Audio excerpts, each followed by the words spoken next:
Greetings everyone, in our current video, we'll embark on a journey through the agricultural heartlands of America to explore how countless farmers gather tons of crops. The growth of the strawberry sector in the US is indeed remarkable, hence, it's no wonder that it has caught the attention of numerous farmers. Before we move forward, make sure you like the video. Click on the subscribe button. Or hit the notification bell. Around 60,000 acres across the United States are dedicated to the cultivation and harvesting of strawberries. California leads the way, accounting for over 75% of the country's strawberry production, yielding approximately 1 billion pounds annually. There's truly nothing that compares to the joy of savoring freshly picked strawberries on a balmy spring day. If you're a fan of this juicy fruit, we'd love to hear your thoughts in the comments. On average, these strawberry fields can produce up to 46,000 pounds each year. At the break of dawn, workers assemble to begin the day's strawberry picking. Their toolkit comprises a cart, cartons, and plastic boxes for storing the strawberries. Once they've filled the strawberries, they transport the cartons to a central location for the farm owner's inspection. Strawberry pickers adhere to a strict harvest schedule, picking every 1 to 2 days. They're trained to pick carefully to prevent any damage to the strawberries. The workers navigate the paths between the furrows as they work. During the picking process, farmers leave a green stem at the top of the fruit, which helps prevent any unnecessary bruising or damage that could lead to spoilage. Besides strawberries, carrots are another crop that is cultivated and shipped throughout the year in California, which boasts 4 primary production areas. Over 85% of all carrots grown in the US come from California, with Michigan and Texas being the other significant carrot-producing states. As per the US Department of Agriculture, carrots have recently ranked 17th in California's top 20 livestock and crop commodities, valued at approximately $500 million. Typically, carrots are ready for harvest around 90 days after the seeds are sown. They are harvested when the roots have reached an optimal size and are still tender. Carrots can also be stored underground during the winter months. However, if left in the soil for too long, they can become overripe, hard, and less palatable. During the harvest season, farmers use a machine that loosens the soil and gently extracts the carrots. As the carrots move inside the machine, the blades cut off the tops. The tops are discarded at the back of the machine, while the carrots are moved on a conveyor belt and dumped into trucks. These carrots are then washed in water to remove any sand and soil, followed by a cleaning and packaging process. When harvesting by hand, the farmer gently lifts the roots out of the ground. After the tops are cut off, the carrots can either be stored with the remaining soil on them or washed and briefly dried before storage. To prevent the roots from overheating in the sun, farmers usually choose cooler days for hand harvesting. Sugar beets, which account for more than half of the sugar produced in the US, are cultivated on farms nationwide. Have you ever pondered the journey these sugar beets undertake from harvest to your dining table? The harvesting period typically commences in September and extends until May of the subsequent year. Post-harvest, the sugar beets are transported to a processing factory. This is where the transformation of sugar beets into refined sugar begins. During the peak harvest season, sugar beet factories operate round the clock to facilitate processing and production. The harvesting process initiates with machines trimming the leaves of the sugar beets. Subsequently, a separate tractor is employed by the farmer to extract the sugar beets from the ground. The sugar beets are subsequently loaded onto the platform of an adjacent truck.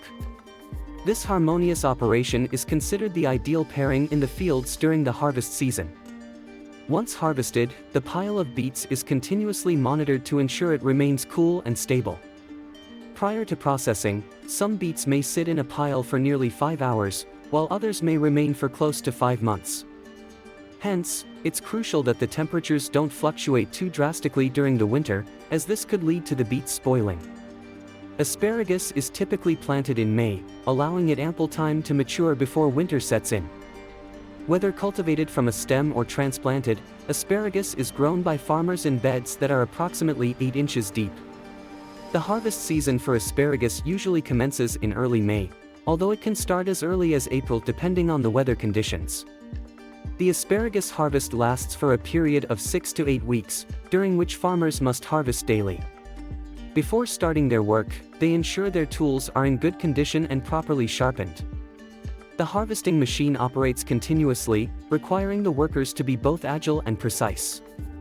In warm weather, asparagus can grow rapidly, reaching up to 10 inches in height within 24 hours. During this period, pickers must traverse the fields twice a day for harvesting. Harvesting asparagus that is greater than 12 inches in length can lead to a reduction in the total yield over the growing period. Unlike other crops, asparagus is not harvested in the first or second year.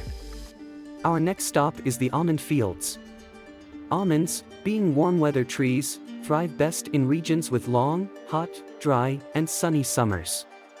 The almond harvest season typically spans from early August to late September, although the timing may vary depending on the variety.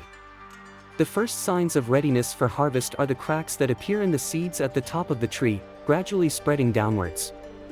When about 95% of the seed shells are observed to be cracked, it signals to farmers that it's time to begin harvesting. When the time comes to harvest the almonds, tree vibrators are used to shake the nuts off the trees. The seeds then fall to the ground where they lie for 7 to 10 days to dry. After this drying period, the almond seeds are swept into neat rows using a specialized scanner, before being dumped onto a truck. Modern advancements have led to the development of machines that allow for immediate harvesting. Specifically, these machines are equipped with a device that catches all the falling seeds during the shaking process, helping to reduce harvest loss. It's worth noting that almost every orchard goes through this cycle 2 to 3 times, as different varieties are picked at different times. Around this time, the tree also begins to gather what it needs for next year's crop. The lion's share of the country's citrus is grown in 3 states, California, Arizona, and Texas. California farmers are at the forefront of citrus production, contributing about 60% of the citrus grown in the U.S. The process of harvesting citrus necessitates a delicate touch. The fruit is harvested by hand to safeguard the forthcoming crop while ensuring that the peel is not bruised or damaged. This manual harvest calls for a team of proficient harvest workers.